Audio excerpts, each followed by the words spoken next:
Hello? Hello? Hello, Mr. Brown will be with you shortly. Oh, okay. Thank you, John Leslie. My pleasure. You good? Doing well, doing well. How about yourself? I'm very well, thank you. Very well. Got a bit of my voice is going, so I'm hoping it's going to hold out. Okay. Sound good over here. So. Oh, that's okay. I'm just going to go to the bathroom and then I'm going to be back. Okay. Cool.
We're just doing a podcast or a general chat about Les, life, resilience, and mindset. But yeah. Okay, got it. Thank you. It's mainly from a podcast. But hopefully a few people will be in the Zoom room, but they'll be muted, so they won't be chatting.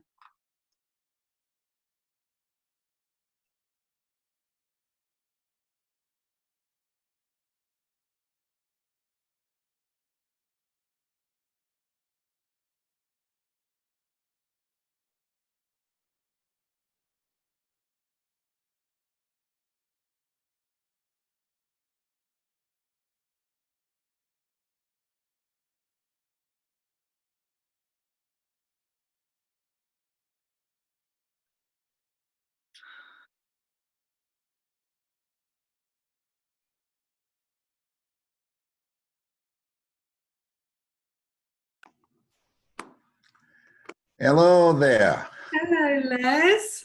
How are you? I'm very well. How are you? I'm doing incredibly well. Dim that a little bit, please. You're doing really well, yeah? I'm trying to catch up with you. What do you mean? You're gorgeous, so I'm trying to catch up with you. Yeah. Are you staying out of harm's way? Well, 1 second. I just need to press record on this. I'm managing to. My voice is going though. I've had a bit of a sore throat, and Would you like to wait till tomorrow? no. I've got Okay. the one and only Les Brown here. I want to Yeah. do it now. Take advantage of it now. That's very smart. What I wanted to ask a couple of things. How much time do you have? How much time do you need? Well, I don't know. Maybe what I wanted to do was, because this is a Zoom session, so I've invited a few people to come in. They'll be muted. I will just talk to you in this way. But what I wanted to do, if you had like, depending on how much time you had, so I'm just going to ask you little bits about your life and being resilient in this difficult time, and stuff, general stuff that you generally probably get asked anyway. Although I'd like some, exclusive stuff. I want to kind of seed in a little bit about, I've got a small coaching and membership group that I want to mention. But at the end of that, I want to kind of let everybody else go out of the Zoom room and just maybe do 10 minutes of content, just about maybe sort of 3 or 4 pillars around confidence and resilience, that I can just record that 10-15 minutes extra special bit for my members of my little membership group. That's why I was asking how much time you had. I see. I would ask you. I'm good in time. I mean, what would you need? How large is your audience? For tonight, for this, Yes. I'm recording this just in Zoom. It's not going out on my main Facebook or anything. Because Oh, you're not. Oh, you just recording it. You're not doing it live. it is live. There's people in this virtual room that they can't see us at the moment, but you'll be able to see them as well in a minute. Oh, I see. Got it. I'm going to record it, and I'm going to take the audio from it and put it out on my podcast next week. But we're recording it live for the people that are going to be here virtually, being able to see it. But what I wanted to do was then at the end of, say, maybe 30 or 40 minutes of you them able to listen live, I wanted just to do an extra segment of like 10, 15 minutes of special content just for my members. Oh, you've gone. Can you hear that? Yeah, we can still hear you. Keep going. Oh, okay. Yeah, so that was kind of like my plan. Do you understand that? Does it make sense? How much? Oh, open it. How much time do you need? Can we say like altogether maybe like an hour? Okay. That good? Yes. Hold on for just a minute. I'll be right with you. Yes. Okay. Yes, that's good. You are a legend for doing this. I'm super, super chuffed. It's a very English thing to say, chuffed. You've gone.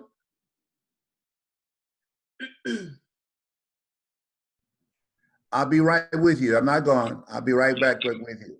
Okay, let me know when you're ready. And Okay, just a minute. Yes. I'm going to start letting people in, so people will be able to be in the room. They'll be able to hear you, okay?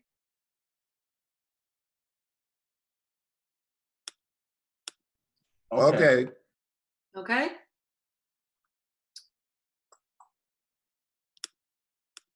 Yes. Okay, Yes. Okay.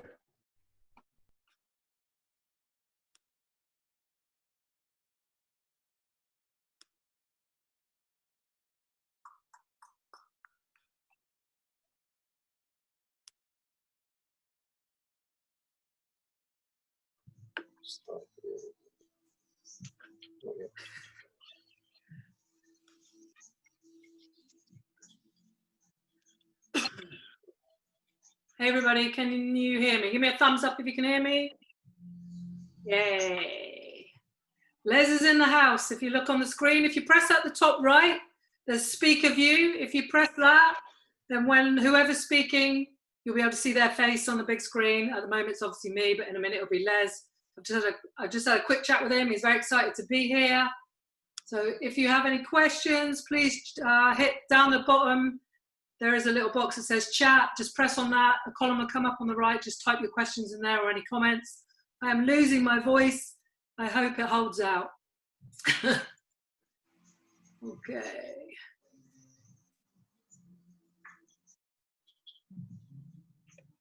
So. Please don't unmute yourself either as well. I've muted you all, so you can't speak, but I think you can unmute yourself, but I'd appreciate it if you didn't. One sec.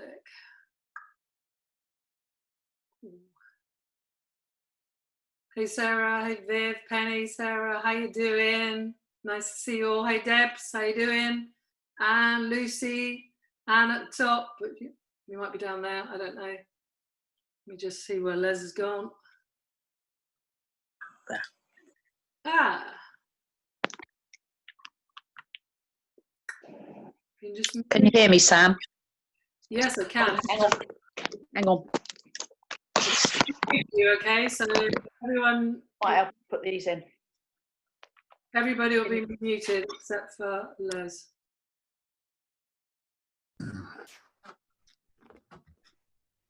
Hey Les, can you hear me? Yes. Yeah. He's back in the room, everybody. Okay, so everybody, if you press speaker view at the top, whoever's speaking, which will either be myself or Les, you'll see on the big screen.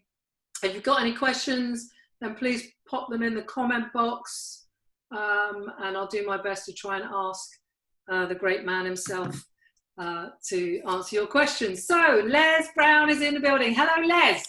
Hello, how are you? I'm fantastic. How are you? I'm blessed to be in your presence. I'm blessed to be in yours. I feel absolutely privileged, honoured that you agreed to do this for me. I can't tell you how much it means to me that you agreed to do it. Thank you. I'm sure we're going to have some fun doing it too. It's always fun when I'm around you. You always make me laugh.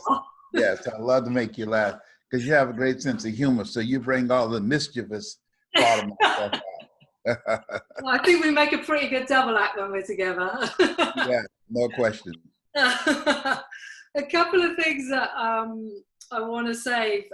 Firstly, I guess we can't start the evening without talking about the current situation that we all find ourselves in. Mm-hmm. This pandemic, and I wanted to quickly touch on that before we perhaps go to the Les Brown story. But how are you coping being isolated? Is it different there than it is in the UK? It is. I'm in heaven because I just February 17th, I turned 75. I want to say I'm 70 fine, okay? I say I'm not going to argue with you. But I don't think I will ever get on an airplane again. Really? Absolutely not. This is a speaker's heaven. I train speakers. I'm teaching speakers now, and people who have a fear of speaking, how they can earn $40,000 to $100,000 a month from home on their computer. What, by virtually speaking? Yes, I do that with my private clients. But what I'm saying is that there are more virtual speaking presentations than there are in-person speaking presentations. I've done more. I have not done any in-person speaking engagements in the United States. I just got back from Dubai before the lockdown. But the virtual speaking is going to be and is now the dominant way in which organizations, corporations, churches will communicate. So you think this is the way forward? You think there's not going to be much going back to the in-person, or is that just your personal preference? This is the way forward, and it's my personal preference because I can speak in 3 cities a day and don't have to leave my home. Yeah. So the computer eliminates geography. So this is the reason I believe this is the new normal, is because it's going to be a long time before people feel comfortable being around other people with this corona. And the numbers go up, as the scientists are saying, that's a game changer. But right now, all the engagements I'm getting are online. I just turned down an engagement to speak at a group in Europe. It's going to be 50,000 people. Tony Robbins is going to be on there, Eric Worre, and they offered me $175,000. And I said, no, this is for an hour presentation. So he said, well, I didn't mean to insult you. I understand your fee is $225,000. I said, no, I didn't say that because of that, although I would not have agreed to speak for $175,000. However, I am not going to get on an airplane for that long, not now. I said, I'm not interested in being on a plane. You have recycled air, and if there happen to be a corona germ that's motivated and hungry to kill somebody, it won't be me, buddy. I'm not getting on the plane. No way, Jose. Oh, we've eliminated middle seat. Well, what happened when they get up and have to cross over me to go to the bathroom? What about then? I said exactly the same thing. Yeah, so homie, don't play that. I've been in 51 countries. The only thing on my bucket list I have not accomplished. And that is, I wanted to see the pyramids. I've Okay. not seen the pyramids. So would you And get on a plane for that? no. You're done with flying altogether. The only place I would go back again that I've flown that I enjoyed so much, it will either be Nigeria or Dubai. Okay. Yeah, I really enjoyed being in Nigeria and South Africa. And Dubai is heaven on earth. Abu Dhabi and Dubai, that's heaven on earth without any question. What is so special about Dubai? I've been They to have, Dubai. My lasting memory is that it's very hot. they have an achievement-driven culture. Right. So whatever they do, they want to be the largest and the best. They have the largest shopping mall in the world. Used to be in Minnesota. Well, they have the largest one now, where they have a lake under the roof of the shopping mall. They have everything there. Now, and then they have the tallest building in the world. And I think the most expensive hotel, there was one room that they reserved for me, $23,000 a night. Wow. Said, you know what? I said, I wish y'all had told me that. They said, why? I said, I can't sleep now. Yeah, I'm gonna be up there. It's gotta be something special up in here. $23,000 a month. What are y'all gonna come out and do for me?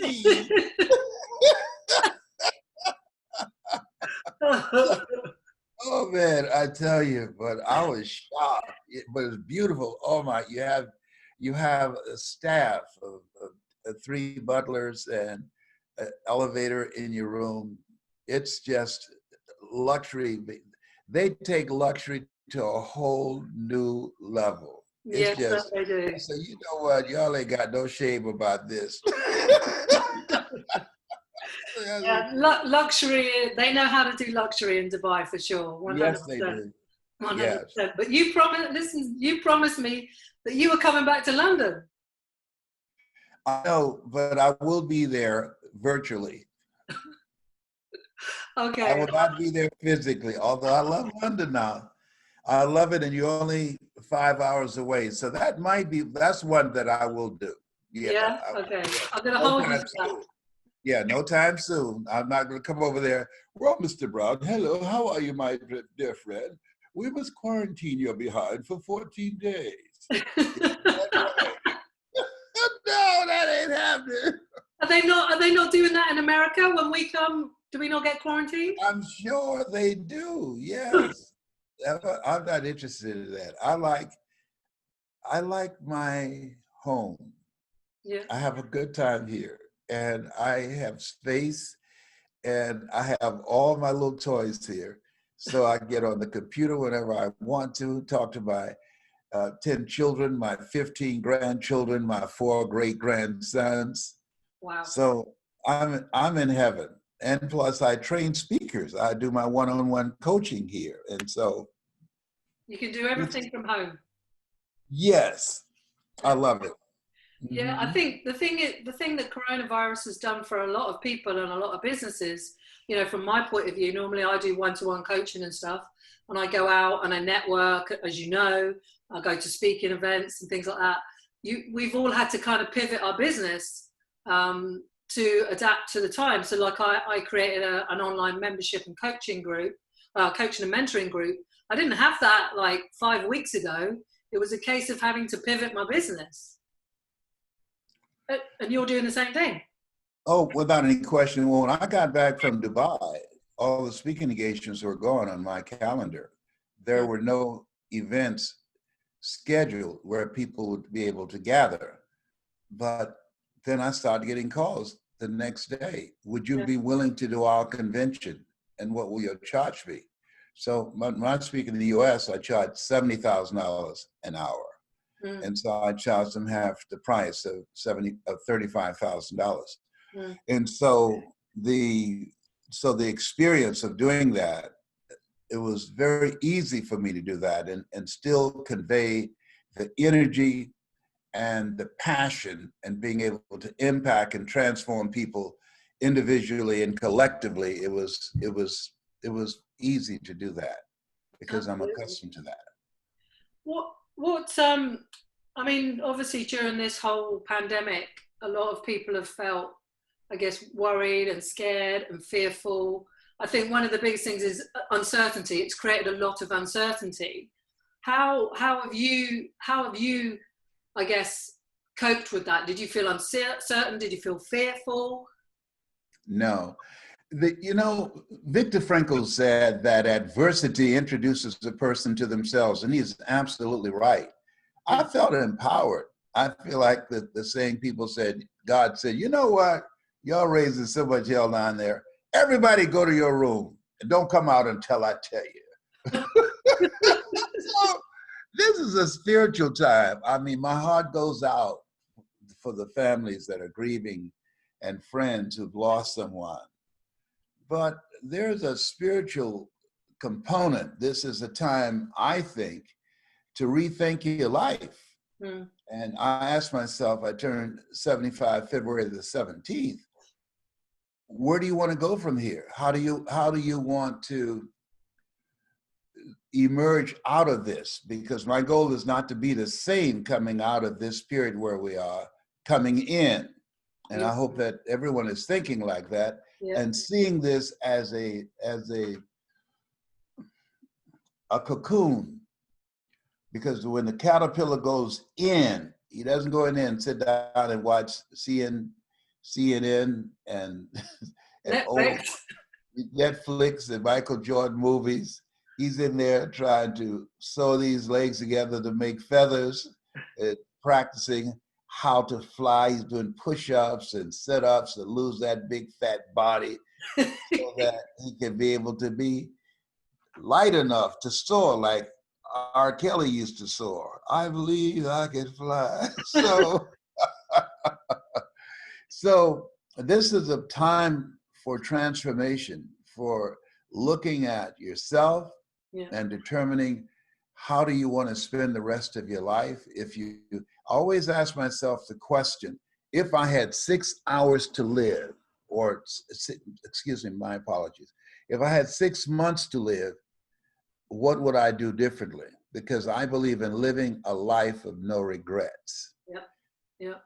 And I review that and see, am I incorporating those things that I would do? Because I don't know if I have 1 month to live or 1 day to live. So I always review the things that I wrote down, and I do the majority of them, over 80 to 85% of those things. So when you look at your life, you have to me, what this does is help us to begin to live with what I call a sense of urgency.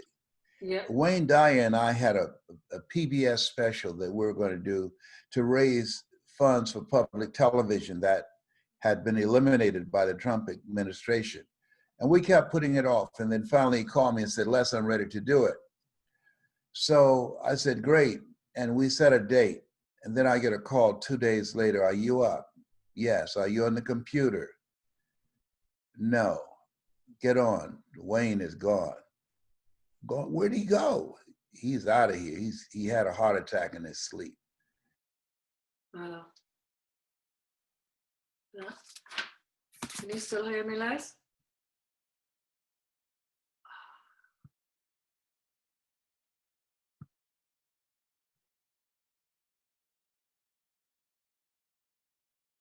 He looked at his nurse and said, this is a strange one.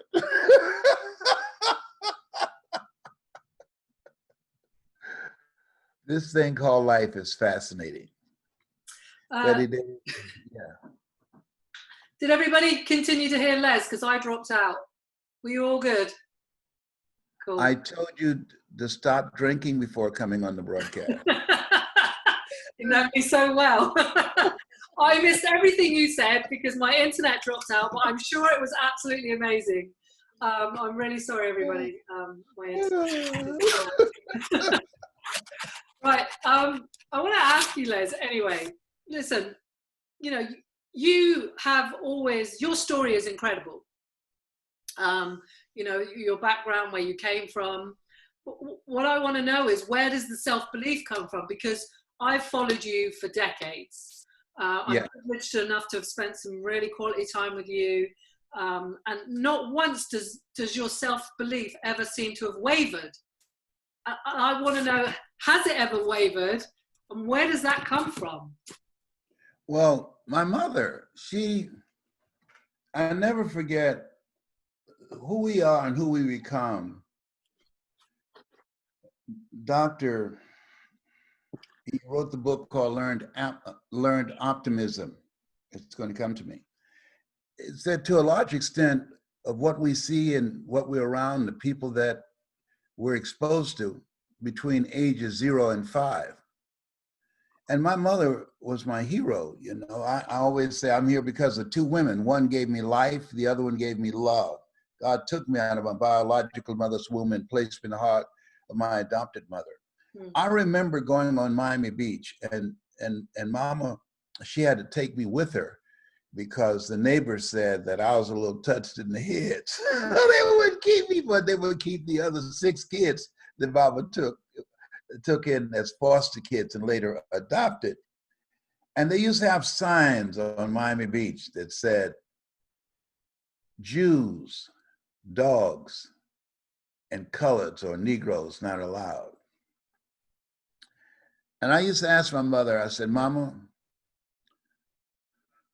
why do they hate us so much? Why do they treat us like this? And she said, I don't know. And then she said something else that really grabbed me. I was 5 years old. She said, we don't ever want to be like them. No matter what they do, Leslie. Doing evil for evil is not right. Don't worry about what they do. You have to be responsible for you. Yep. Don't ever be like them. And that, to see that level of groundedness within herself. Now, here's a woman who beat me like a man. I was 5 years old. If you get my book called You've Got to Be Hungry, I let her dress go. I was used to hold her dress, and Mama walked real fast downtown Miami, about 95 degrees. And I ran up to a water fountain and started drinking water. And she grabbed me by the neck and said, don't you do that, and slung me to the ground. And she punched me on the head and hit me in the eye and beat me like a man with a crazed look in her eyes. And I said, Mama, please, it's me. And then a white cop came by, and he was hitting a billiard club in his hand. He said, all right, you beat that little nigger boy enough. Now I won't have to beat him. And he walked away and just laughing. And my mother, she broke down and started crying. I was already crying.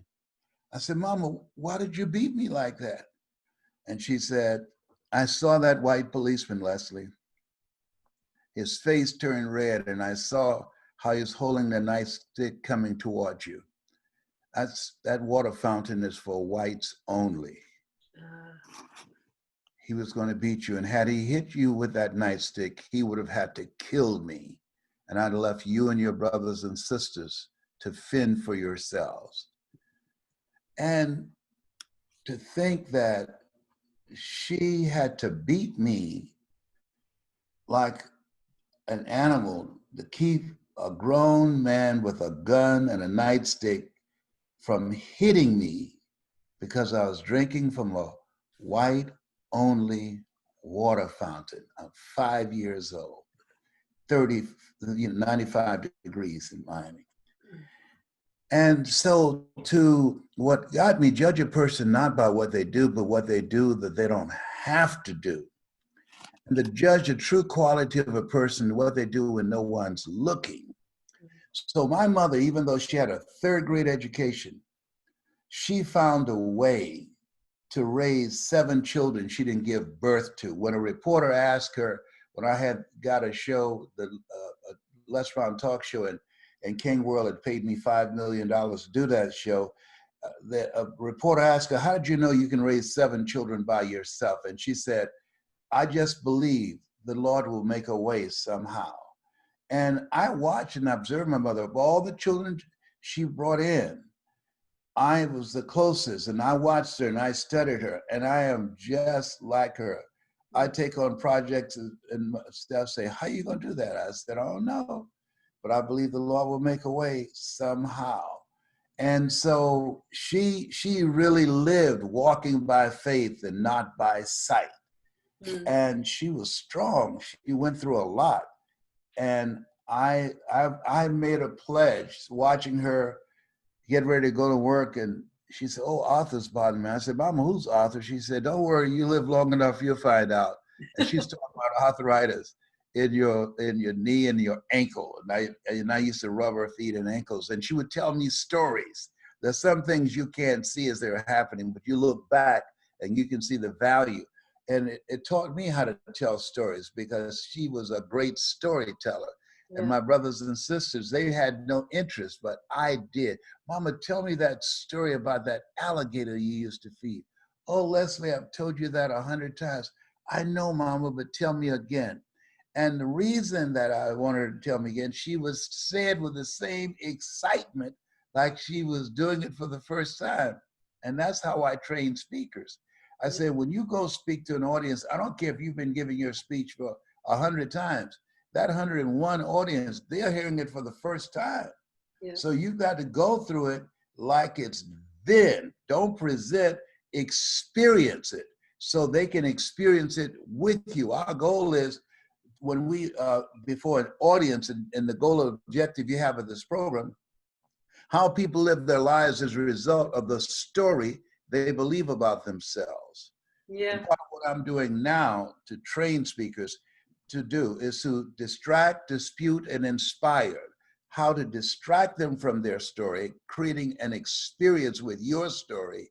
Through the execution of your story, you dismantle their current belief system and you ignite their spirit. Distract, dispute, and inspire. And I believe that right now, particularly since the suicide rate has increased over 32% before Corona, since 1999, is to create messengers of hope. That's what I'm up to in my life. That's what you've always been up to. Yes, that's true. I've been teaching people how to earn money in this area, but I want them to be able to earn money and to make a difference too. Absolutely, to make impact. But yes. So obviously you learn your resilience and your self-belief comes from your mother. But what times in your life have there been times in your life where you've doubted yourself or you felt demotivated? Because I believe that happens to us all at some point. You know, I'm super positive and optimistic, but there have been times, and dark times, where I have doubted myself and it's been difficult to motivate myself. And I'm interested to know, when have you experienced those times and how have you coped with them? The demotivation part, I take care of. If I find myself wavering and drifting in that area, I listen to a variety of my motivational messages. And the reason that I do is because of where my life was, my energy and my passion. I listen as a listener, and I listen to another person that I enjoy, Joe Dispenza. I love him, and Bruce Lipton, who wrote The Biology of Hope, and another friend of mine, Willie Jolly, one of my mentees, that he wrote the book, A Setback is a Setup for a Comeback. So and Dr. Howard Thurman, who's a mentor of Dr. Martin Luther King Jr. and Albert Schweitzer. So I encourage people to have a collection of things that they listen to, words, music, things that they read that empowers them and allow them to begin to program their own minds. When fear shows up, the majority of people face fear, forget everything and run. That's what Zig Ziglar said, forget everything and run. Yeah. But there's a small number of people, they face everything and rise. Yeah. And so we're in a crisis, and as I said over and over again, that when we embraced what the Chinese meant by crisis: danger and opportunity. So a lot of people focused on just the danger, and we want to be mindful of keeping a socially distant place that's safe, that does not put us in jeopardy, our family and our friends. But we want to focus on the opportunities. Out of this time, I'm earning more money sitting in front of my computer doing events like this than I did flying up and down on an airplane. Had no idea that I would be able to do it the way that I'm doing it. And so this gives me more time with my grandchildren, more time with myself. I believe that because of this, I've been dancing with cancer for 27 years. It's challenging to maintain a disciplined menu of what you eat when you're up and down on airplanes. But now that I'm in one place, I can kick cancer's butt. And that's what I'm in the process of doing. It will be history before the end of the year in my life. It's going to say, you know what? We got to go someplace else. This guy takes so much stuff. He's going to wipe us off the face of the earth. I mean, they got stuff inside of me. Fight. Get back. I'm supposed to be doing that. Get over there, Alpo. No, wheatgrass. You're doing a pretty good job at kicking it before that. I mean, when were we in London? November, I think. You were pretty strict with your diet back then. You were doing a good job. Oh, yes. You have to, and you have to talk to yourself. I had a friend call me this morning, and he sent me a card, and he said, thank you so much. Another friend called me and said, hey, have you heard Ollie's going to hospice? I said, you know, you're lying. No.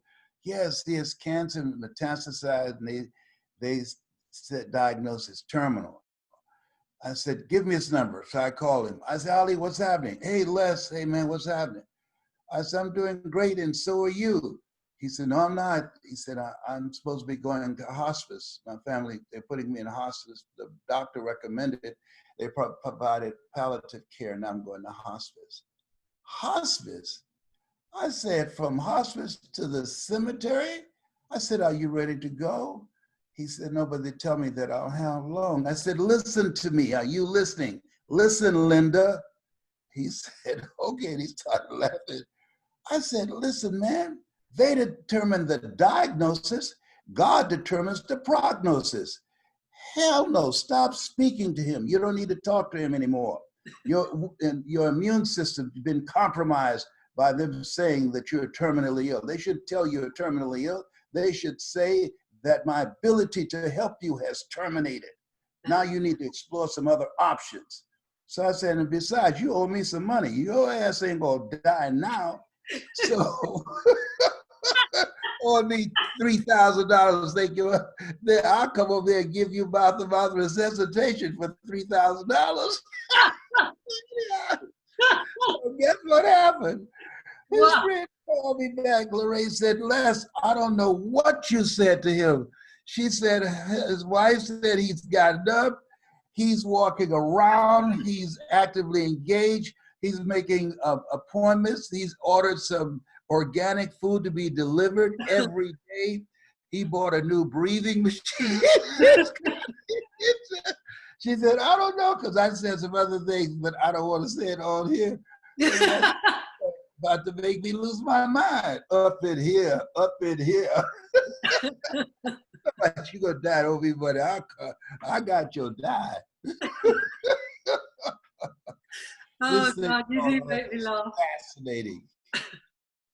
Oh dear, you do make me laugh. You always make me laugh. Laughter is very important. Dr. Norman Cousins, he laughed himself back to good health. He was a physicist who was diagnosed with terminal cancer. And he watched I Love Lucy movies and Groucho Marx and different other comedies every day for months. Yeah. And he was healed. It's called The Anatomy of an Illness. 1 minute of anger weakens your immune system for 4 to 5 hours. Wow. On the other hand, 1 minute of laughter boosts your immune system for over 24 hours. So the Yeah. people who watch this, by the time we get through, they won't get sick for 30 years. It's funny you say that, because in my private membership group, we've been talking about resilience for the whole of May. And I put a little post in there the other day, and I just said 3 quick things you can do to boost your energy and boost your mood. And laughter and watching something funny was one of those 3 things, because I firmly believe in that as well myself. If I'm going to watch anything on the TV, it's going to be something that's going to make me laugh. Yeah, and you want to watch things that will inspire you. Why is that important? Because you want to interrupt your self-explanatory style and interrupt what's in the collective consciousness about certain things. So when I wake up in the morning, I say, Lord, whatever I face today, together, you and I can handle it. Lord, whatever I face today, together, you and I can handle it. And so I say that 7 times. Then I review what I want out of the day that I wrote last night. And then I do my visualization, and I go for a walk. And every step I take, I said, I thank God I'm cancer free. Every step, in every way, I'm getting better and better. No matter how bad it is or how bad it gets, I'm going to make it. And then I'll repeat that over and over, every step that I go along the way. And so the reason that I do that, so it comes from the conscious mind to the subconscious mind, and it begins to impact you at the cellular level. It's an interesting dance and journey. I love it.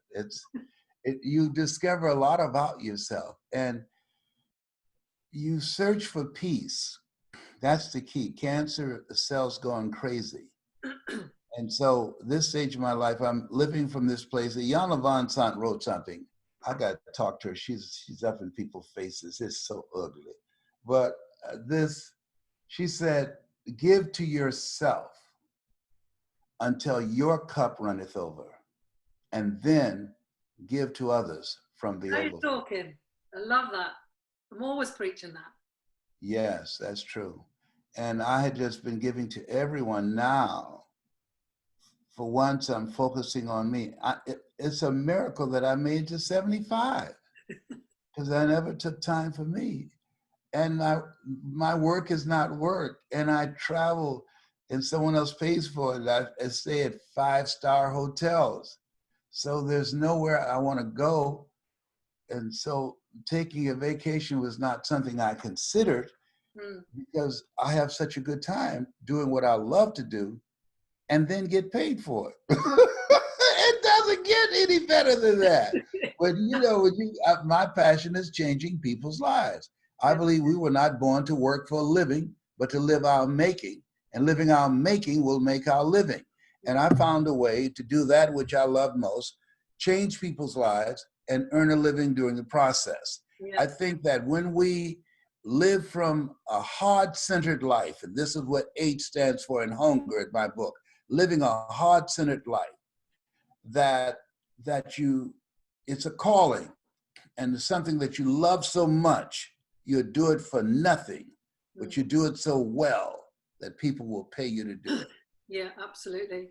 I totally agree with that. And that's something that I know you reinforced to me when we were last year when we were together. And I know we did a recording together, and I listened to that quite often, because you talk about that in that recording we did. And it really reinforced to me about going forward with my speaking and coaching and mentoring and impacting lives. That's what I love to do. And at that time, I wasn't even getting paid to really coach. Now I'm getting paid to coach and to speak. And that's thanks to you in part for just reinforcing that to me last year. And the other thing I wanted to mention was about protecting our own peace.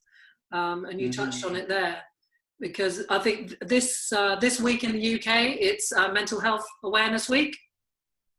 And for me that, sorry? Your voice is going in and out. I couldn't hear you. What did you ask? I said this week in the UK, it's Mental Health Awareness Week. Yes. So for me, that the most important thing is really for us to take care of ourselves first, to take responsibility for our thoughts and our feelings, our actions and our behaviors. But it's also to protect our peace, our mindset. Yes, Um, without any question. Absolutely. So it's good that you know, everything that you just said in the last couple of minutes kind of reinforces that, that we have to take care of ourselves first. Yes, you can't give from an empty wagon. We have Nope. to refill. I remember when I was talking to a friend about 2.5 months ago. It's a very good friend. And I kept saying to him, life will bring you enough drama by itself. You don't have to help the process. Yeah. Find peace within yourself, and you'll be able to create peace with your family, and particularly your father. Mm-hmm. And so for a moment he listened, and then he got angry, and he and his father had a fight. I had sent him a note that said, when things go wrong, don't go with them. And he was unhinged, and I could just sense something's about to happen. And his daughter called me and said, my father never read the quote that you sent him. I think if he did, he would be alive today. I said, what happened? She said, he and my grandfather had an argument, and he killed him, and he killed himself. I said, you gotta be kidding. So what happened here? They're in lockdown. The average people they talk around 2.5 to 3 minutes a week, looking eyeball to eyeball, husband and wife. 2.5 to 3 minutes a week. Mm. So here they are not communicating. Things are tense between them. And all of the other stuff starts playing into it when the father used to beat the mother and mistreat this young man who he was also abused. And so he's got a scarred image of himself. He hates his father, and they start fighting. He kills his father and then kills himself. I think that having campaigns that we use the media to interrupt our collective thinking with words, with images, to give us a spirit of optimism. There was a movie I loved years ago by George Allen. It's called Oh God. I don't know if you ever saw it. Oh, you're too young. You were in diapers then. It was called Oh God. It was very positive. I loved George Allen. He's such an incredible man.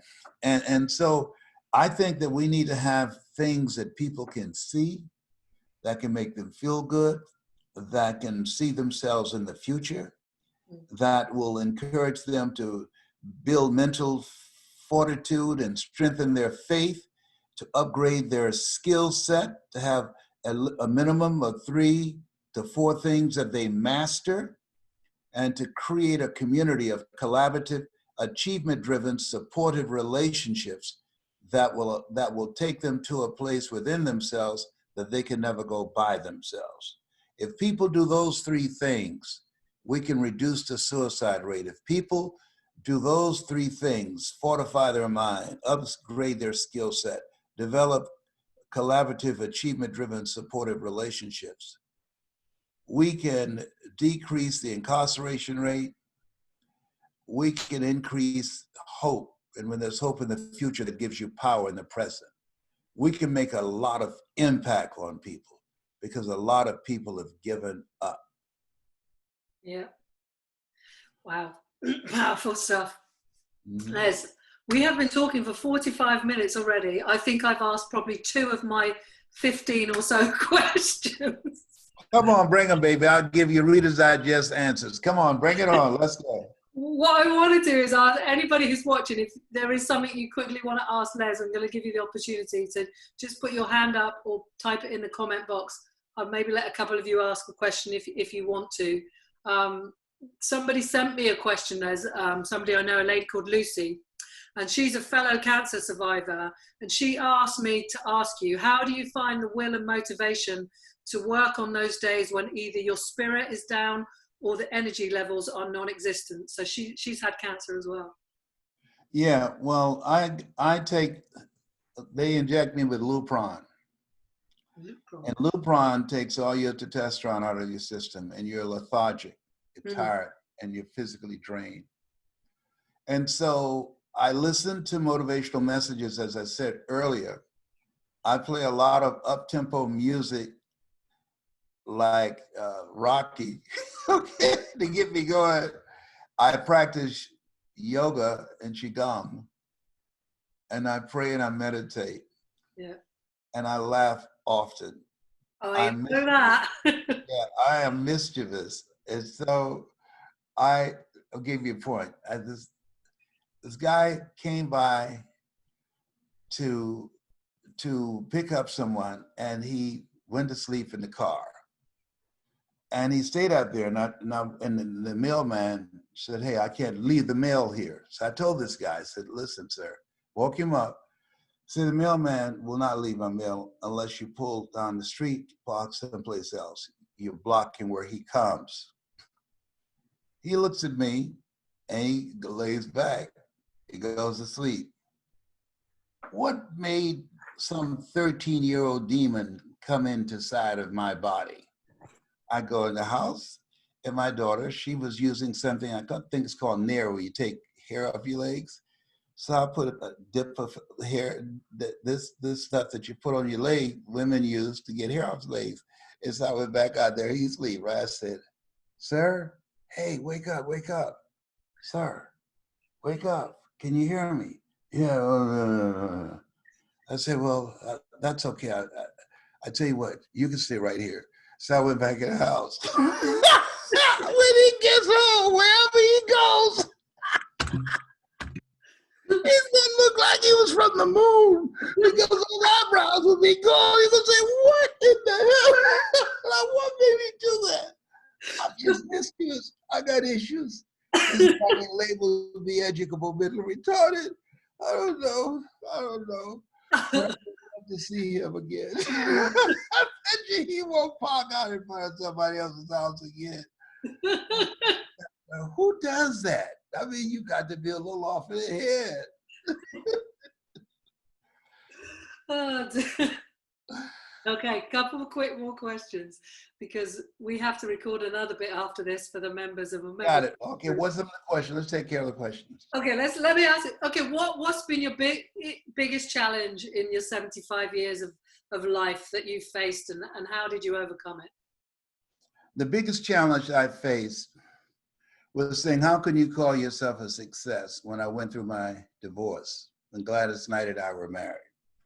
And that challenged me, because I lost my mother to breast cancer and my best friend waiting on a liver transplant, and went through a divorce within 3 months. Either one of those by themselves can take you down. And I began to question myself, and I turned down speaking engagements, because my conversation to myself, how can being successful is more than just earning money. It's about building a family, making your marriage work, living a life of contribution, living a life that will outlive you. And what got me through it, I realized that I'd made a very good decision, that many people are in a place where this lady, I saw her, and I hadn't seen her for a long time, and I said, "Oh, how you doing?" She said, "Great." And I said, "How's Peter doing?" "Oh, we're divorced." I said, "Oh, I'm so sorry." She said, "Oh, no, baby. Oh, no, don't be sorry. The hell no at all. Be happy for me." You know, so it's better to be alone than to wish you were.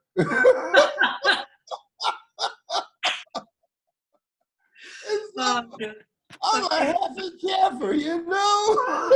I have peace of mind. And you can't put a price tag on that. And I just, it's good. It is great to be me. And so, but it took me a minute to get there. And we are very good friends. We text back and forth. I don't text too much because she see that I'm getting my sexy back. So. Oh gosh. Okay, I got another question from Michelle, who's in the room, and I'm going to unmute her so that she can ask you personally. Okay, Michelle, go ahead. Hello, thank you. So Les, if you had to restart all over again, what would you do differently? What's the biggest change you would make if you had that opportunity? I'd have started sooner. I thought that I had the talent, but I didn't have the belief in myself. And my conversation with myself, as well as to my mentor, who told me, said, man, those guys don't have anything on you who are out there. And I said, but I don't have a college degree.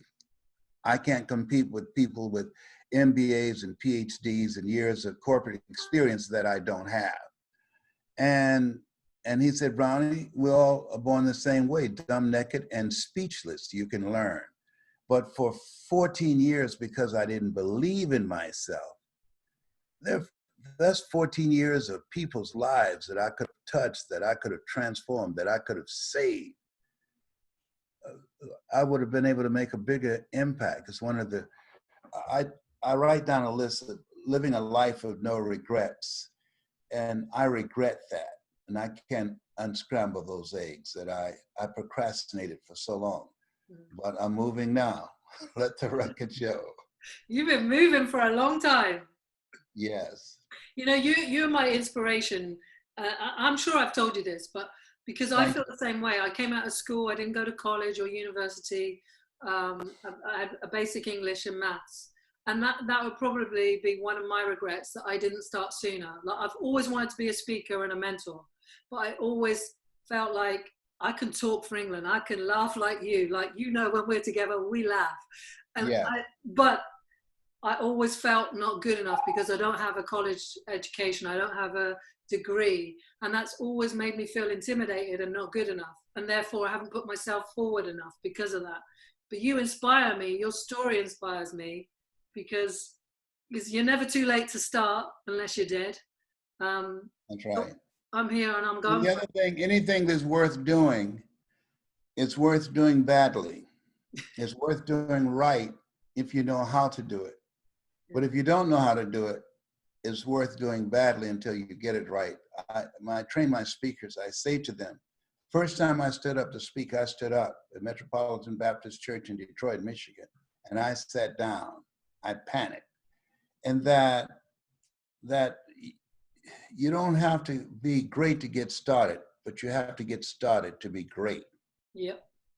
And continue to get the coaching, because a coach can take you to a place within yourself that you can't go by yourself, right? Serena Williams, most dominant tennis player on the planet, but she has a coach. And so what most people do, they come out here, they have some script they have memorized, and they go around and they give it, and eventually they're going to burn out. And that's the end of it. And talented, gifted, but no depth. And you have to have someone with trained eyes, someone who's accomplished, who's doing it on the level that you like to do it on, and that can take you in a place within yourself that you are challenged to rise to the occasion, to that part of yourself that you now see, and you go past there. That's what a coach does. Yeah. And that's why it's so exciting doing this, because I know I haven't done my best work yet. And I look at people saying, boy, I saw you in the Georgia Dome speaking to 80,000 people. And I don't even remember that speech, but I know this, that at that level, and I had been speaking a short while, that I would have rated myself around a 4 or 5, but your own personal standards will always be higher than the standards of the people who watch you. And the speaking industry has been hijacked by people who just speak to sell. I speak to transform lives and to make money, you see. Yeah. But orchestrating an experience that will transform people individually and collectively. Because when people see you, they're asking 3 questions. Who are you? What do you have? And why should I care? Yeah. And so the goal is to answer that within the context of your presentation, because people do business with and trust and have a bonding and connection with people that they get to know when you are courageous enough to be transparent and vulnerable in your presentation and touch their hearts so that when they leave you, they'll be feeling good about themselves, but talking about you. Wow, yeah. Yeah, amazing. Les, we've been nearly an hour. You know what? I know you didn't get cough on my computer. Where's my Lysol? Where's my Lysol? I got to spray the computer. It's cough. Look here. Let me tell you how paranoid I've been. I was in the room by myself and sneezed and ran the hell out. I said, oh, I said, wait a minute. That's my sneeze. I said, I'm spooked. I said, I got to turn the news off. My daughter stop watching the news. You're never going to leave the house again, Les. No, I'm not going anywhere. I'm happy. I got all my little goodies in here, including peanut butter and jelly sandwich. Just put it on the shelf. I got my peanut butter and jelly. It's hid in the closet. They don't know that. If I come to Atlanta, you're gonna let me in. You're not gonna let me in. Yes.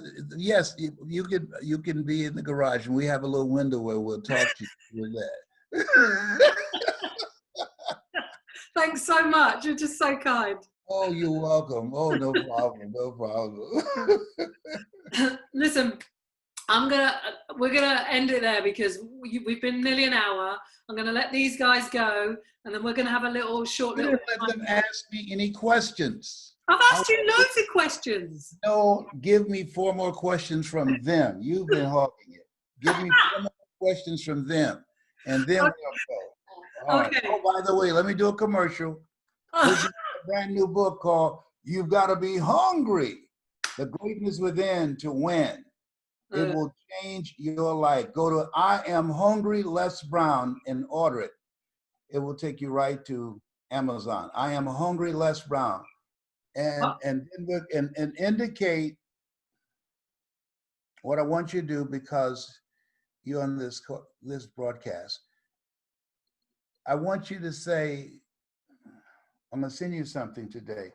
I'm recording a motivational message. I'm going to send it to you today. It will just say, I want today's message, Les Brown, lesbrown77@gmail.com. I'm doing something for entrepreneurs today, so I want to just give you a gift. Okay? You're super And if generous. any of you have an interest in my work, 77. yeah, Sorry? lesbrown77@gmail.com.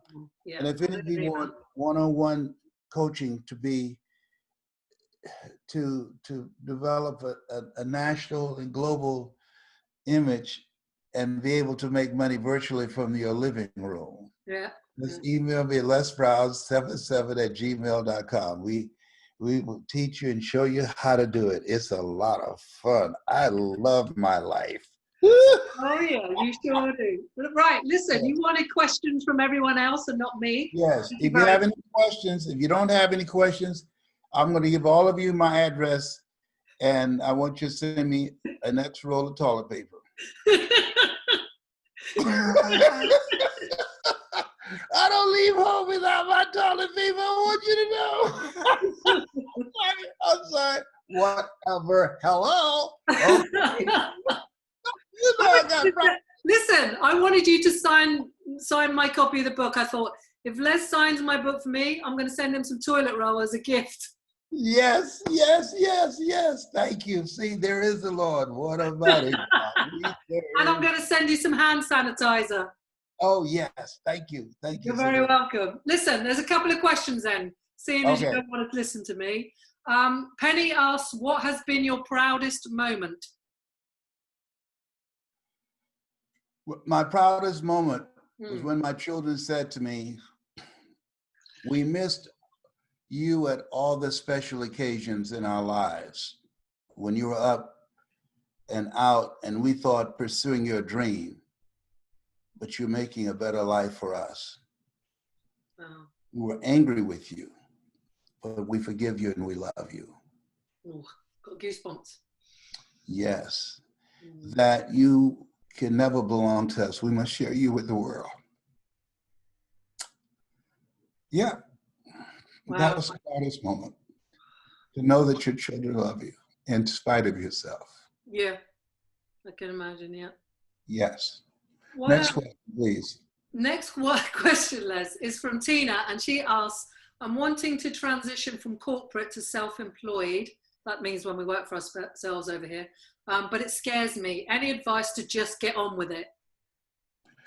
Yes, not just get on with it, but you want to create a committee of like 7 people that are friends who know you and know your skill set and have contacts and relationships and resources that you don't have, so that you can brainstorm the direction that you'd like to take your life in. It's very important to, when you're stepping away from a job, to have some other thinking that can help you make the transition faster, make it more effective so that your income does not take a dip. And there's so many ways to do that now with a computer that was not available before. But live from your heart. Do that which you love to do, and be mindful of creating what I call OQP, only quality people. There are people who are always there when they need you, but when you need them, you can't find them. Hmm. And so you want to have communication with only quality people as you get ready to transition from where you are to create the life that you were born to live. And by the way, you're a masterpiece because you're a piece of the master. Be with that. I love that. I love the OQP. You really drummed that into me. This is why we're friends. OQP. Yes. Okay. Next question. Hang on one second. Sarah wants to ask a question. I'm just going to unmute Sarah and she's going to ask you a question personally. Go, Sarah. Oh, thank you, Sam. Les, thank you so much. You're such an inspiration. Les, I just wanted to ask, my husband is in charge of the IC unit at the hospital, right? And he's looking after all of the corona patients and families and also leading his team through a really, really challenging time. So he's really held on to what Viktor Frankl said about how you have the opportunity to choose your attitude in any given moment. But I just wondered if there's just one little thing that you could please give me that I can give to him to share with his team at the hospital. I would, yes. In fact, the first responders here in Georgia watch this video that I'm going to suggest that you have him watch, because you want to expose him to positive things, to put his mind in another place, because he's facing death and sickness and misery and danger to himself personally. So you want him to have a positive mindset, but we want him to be concerned for his own personal safety, but not consumed with fear.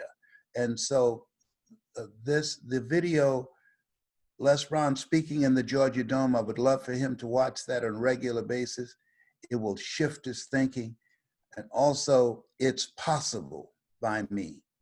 That's going to shift his thinking and getting unstuck. Because when we watch positive things, when we take the time to disengage from what we're doing, we can go back with a clearer mind, be more mindful and deliberate in the choices and how we show up on our personal performance and professional performance. God bless him for his work, and our prayers to be with him and your family, that he will always be safe. Sorry, Sarah, I just unmuted you. Sorry. Oh, Sarah. Les, thank you for your beautiful words. Thank you. And I will absolutely pass that on and to all of his colleagues and their families as well, just to give them that message of hope. That's really powerful. Thank you. And love to see the video. Thank you. Good. And I'm going to record something personally and send it to you so you can get it to him. Okay, thank you. What's your husband's name, Sarah? John. John. Okay. 'Cause after this, Les and I are going to have a chat, and I'll get him to do something for you. Bless you. Thank you so Okay. much. Thank you. Thank you. Okay. Kim asks, Les, when you fall asleep at night, do you dream? I don't dream. No? I wish I did. I do not dream. I do not dream. I wish I did, but I don't dream. There's a clear I see. conscience. I sleep deeply. Do you? You never had any problem sleeping? Yes, and when I found that when I take melatonin Yeah. and some other herbs, my daughter gave my son a marijuana cookie, and she said, break it in half, don't give the whole thing to Dad. So he comes up and gives it to me, right? I'm doing a broadcast, and all of a sudden, I get a buzz. I'm saying, whoa! Ah. I never felt like this before. Hello? You gotta be hungry. They had to come in here and walk me into the bedroom and give me a bed because I just went off the deep end. I had no idea what hit me. You know, I don't drink or smoke.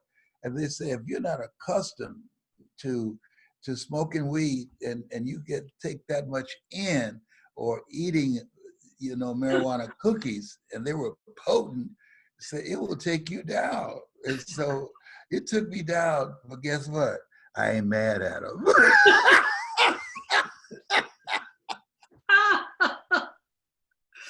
Oh dear. You didn't dream that night then, no, either? No. No. Okay. All right. The next question comes from. Can we do this every week, please? This is so much fun. Anne asks, thank you so much, she says to you, Les, but what are you leaving as your legacy? That I aspired to inspire until I expired. Ooh, I like And that. he lived a life that outlived him. Wow. Say that again. That I aspired to inspire until I expired, and that I lived a life that outlived me. Wow. I believe that's why we're all here, to live a life that will outlive us. Horace Mann said we should be ashamed to die until we've made some major contribution to humankind. So to me, when I get up, after I say, Lord, whatever I face today, together you and I can handle it, my mind goes to, how can I serve today? Who is it that I can help? I'm thinking of creative ways in which I can get my materials in the prisons and juvenile detention centers, in nursing homes. How we can add music to it and exercise and various things that will give people hope in the face of this pandemic and reduce the suicide rate. I believe that we can do more than have suicide hotlines. We can do more than that. Okay, one final question from me. You know, I'm allowed a question right now. Yes. Thank you. I remember when we met and we were talking, and I wanted to ask you about all the people you'd conversed with one-on-one, and I think it's like 4 presidents and Oprah is in your phone book and all of that. Who inspired you the most out of all the people that you've conversed with? Who would you say is really up there at the top of the tree? Pauline Ahi. Who, sorry? Pauline Ahi. Pauline was born without arms and legs. And I was in Los Angeles and I saw her rolling around in her wheelchair.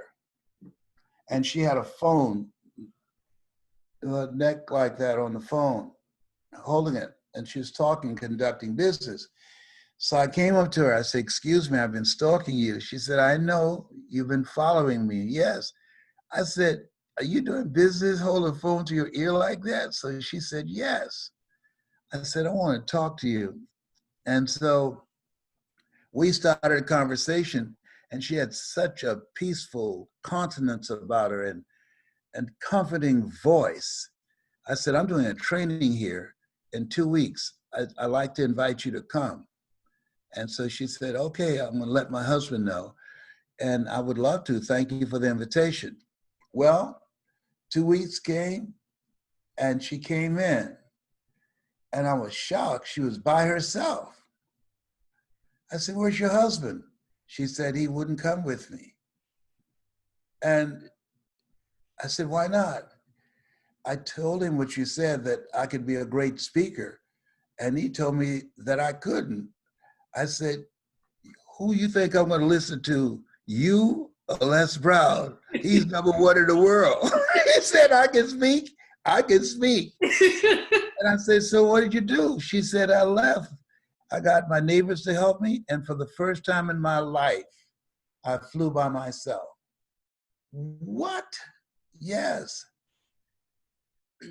So here she is in the hotel, and no arms, no legs, rolling on this device, and they're pulling the luggage behind her. And sure enough, someone there in the audience volunteered to, "Hey, we can become roommates." And it was a great experience. Now she does online coaching, and she does her online speaking, and she's the most captivating person. She was stopped by the police not too long ago driving 70 miles an hour. She had a car converted so she could drive it. So the cop comes up and says, "Show me your license and give me your registration." And so she said, "My license are in my pocketbook on the back seat, and my registration is in the glove compartment, and you're welcome to go get it." He said, "I need you to get it." And she said, "I need you to look inside this window." And he looked in. He said, "How the hell you driving this?" She said, "I never would have known that. Thank you." He said, "What do you do?" He was curious about how they set it up with the computer. And he wouldn't give her a ticket. He just said, "Please don't speed anymore. Please, I've seen you before. Please don't speed anymore. I can't give you a ticket." She said, "I couldn't receive it anyhow. And what if I had been 100 miles an hour? How are you going to handcuff me?" She has such a great personality. You got to have her as your guest. She's an incredible human being. What was her name again? Her name is Pauline Aghee. I'll get the right. Aghue. Aghee. I'll get it for you and her phone number. She's Don't worry. incredible. Text it me later, or get John Leslie to text it to me. Yeah. And then I'll share it out later on. I forgot what I was going to say now. Yeah, so like, out of everybody you've conversed with, Bill Clinton, Barack Obama, all of that, she's your number one. She's number one. Yes. Okay. But I love that story because you told her that she could speak, so she could speak. Now you've said that to me, so that's all good for me. You can. You have a special way about you. You have an energy. You love people. That's just who you are. I do. And you're a diamond in the rough. I would love to work with you. I can show you how you can use your energy and your personality and your knowledge and this desire that you have to make a difference in people's lives. That's just in your DNA. As much as you have chosen this path, you were chosen for it. I do believe that. Yeah, thank you, Les. Thank you. I'll pay you later. Thank you. No, I know that we should have been spending time together. I mean, April was probably the time I was going to come to Atlanta, so the pandemic's changed all that. But we'll get there eventually. We will get there eventually. Next seminar, it's I think it's $19.95 plus 2 rolls of toilet paper. But I'll let you know. I'll give you 50 cents. You get the pleasure of my company. Come on. Remember how good I am to you. Yes. Listen, Les, it's been an absolute privilege. I cannot thank you enough for giving us an hour and 15 minutes of your time. I'm going to let these guys go, and then obviously I'm going to keep you for another sort of 15 minutes to do something for my membership group. I'm going to just unmute everybody in the room so they can just shout goodbye to you. Don't you go anywhere, Les, though. Okay. I won't. Everybody just say goodbye. Thank you to Les. Bye. Thank you. Bye. Thanks. Bye, guys. Thank you So much. Thanks, Sam. Bye. You're welcome. Thanks Sam, so thank much. you, darling. Thank you, Tom. Thank Thank you. you. Thank you, Tom. Thank Thank you. You gotta be hungry. Oh, what are you doing? Okay, Les, do you need to go to the toilet before we go? Right. How do I do it? My son, I don't know where he is, John Leslie. Les, don't stop. Les, leave it. We Uh-huh. still have to talk. I gotta learn how to do it. I gotta learn. No, just stay there. Just stay there. I gotta go do number one. Wait a second. Oh, you're going to the toilet? Yeah.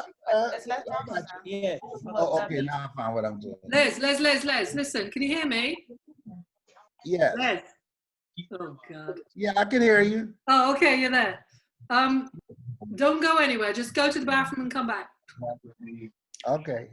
Thank you so much. Okay, everybody, thank you for watching. Thanks, Sam. Bonus stuff will have to be in the membership. But thank you for tonight. I really appreciate you all stopping by. I hope you enjoyed it. Absolutely. Thank you. Definitely. I'll get into your message, Sarah. Don't worry. Thanks, my lovely. Thank you. Bye-bye. Bye. Bye. Thank you, Nikki. Thank you, Sue. Sam. You're welcome. Thanks, Sam.